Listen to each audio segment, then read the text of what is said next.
Hello everyone, আসসালামু আলাইকুম। কেমন আছেন সবাই? আবারও চলে আসলাম সবার মাঝে নতুন একটি ভিডিও নিয়ে। আমার ভিডিওগুলো যদি আপনাদের কাছে ভালো লেগে থাকে অবশ্যই লাইক, কমেন্ট, শেয়ার করে সাবস্ক্রাইব করে বেল আইকনটি অন করে রাখবেন যেন সাথে সাথে নোটিফিকেশন পেয়ে যান।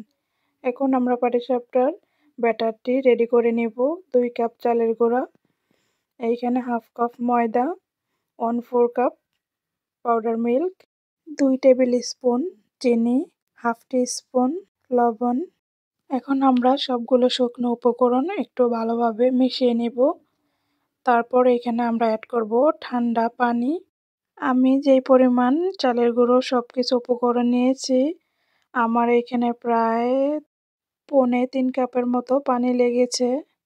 এই একই উপকরণে ইউটিউবে অনেক ভিডিওর মধ্যে দেখেছি 1 কাপ বা 2 কাপ পানি দিয়ে ব্যাটারটি করে নিচ্ছে, কিন্তু আমি জানি না, হয়তোবা আমার কিনা শুকনো চালের গুঁড়ো দেখে পানির পরিমাণটা একটু বেশি লেগেছে।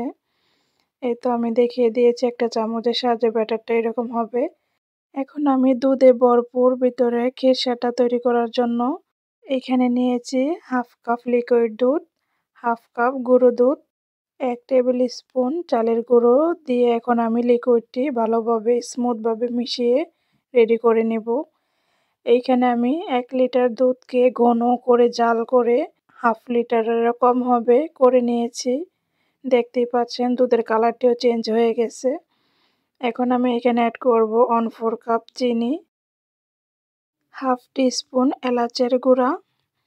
এলাচের গুঁড়াটা দিলে সুন্দর একটি স্মেল আসে খিরসা থেকে।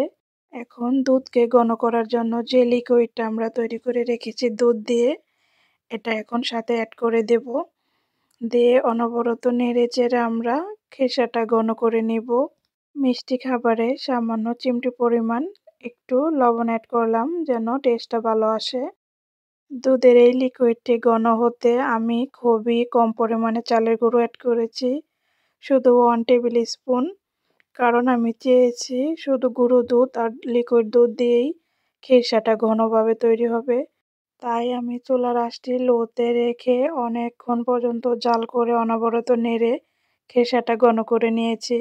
আমরা সবাই অনেক বেশি নারকেল পছন্দ করি পিঠার মধ্যে খেতে, তাই আজ আমি পাটিসাপটাটি নারকেল দিয়ে তৈরি করব। এইখানে আমি 1 কাপের মতো নারকেল কোড়ানো অ্যাড করে দিব। নারকেল দিয়ে এখন আমি খিরসাটি ভালোভাবে একসাথে নেড়েচেড়ে মিশিয়ে নেব। এই সময়ে আস্তে আস্তে অনেক ঘন হয়ে আসবে। খিরসাটি ঠান্ডা হওয়ার জন্য অন্য একটি পাতিলে আমি রেখে দিয়েছি, কারণ এই পাতিলে আমি আবার এখন পাটিসাপটাগুলো বানিয়ে নিব। তো চলুন, প্রথমে যে ব্যাটারটি তৈরি করে নিয়েছি আমরা, সেই স্মুথ ব্যাটারটি দিয়ে এখন একে একে পাটিসাপটাগুলো বানিয়ে নিব। প্রথমে আমরা পরিমাণ মতো ব্যাটার দিয়ে ঢাকনা দিয়ে ঢেকে কয়েক সেকেন্ডের জন্য পিঠাটা করে নেব। তারপর আপনারা আপনাদের পছন্দ মতো ভিতরে কম বেশি ক্রিমি এই ইয়াম্মি পুরটি দিয়ে মজাদার পাটিসাপটাটি তৈরি করে নিতে পারেন। প্রতিটা পিঠা বানানোর আগে এইভাবে তেল ব্রাশ করে দিতে হবে। আমি আবারও একে একে করে পিঠাগুলো বানিয়ে নিচ্ছি। আমি এইখানে ভিডিওটি বড় হয়ে যাবে বলে একটু হয়তো স্পিড বাড়িয়ে দিয়েছি, কিন্তু কোনো একটা অংশ আমি স্কিপ করিনি। প্রতিটা step by step A to Z আপনাদেরকে দেখানোর চেষ্টা করেছি। পাটিসাপটা বানানোর ব্যাটার এবং ভিতরে খিরসা বা পাটিসাপটা পিঠাগুলো কি কি টিপস নিয়ে বানাতে হয় সম্পূর্ণ ভিডিওটি আজ আপনাদের সাথেই শেয়ার করেছি।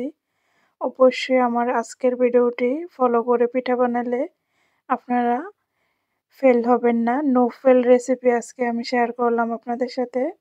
তবে এখানে আরেকটি টিপস, যারা শুকনো চালের গুঁড়ো নেবেন তারা কিছুক্ষণ ভিজিয়ে রাখবেন, নয়তো আমার মতো ব্যাটারটি সম্পূর্ণ করে নেওয়ার পর আমি হাত ব্লেন্ডার দিয়ে 1 মিনিটের মতো ব্লেন্ডার করে নিয়েছিলাম যেন স্মুথ একটি ব্যাটার তৈরি হয়।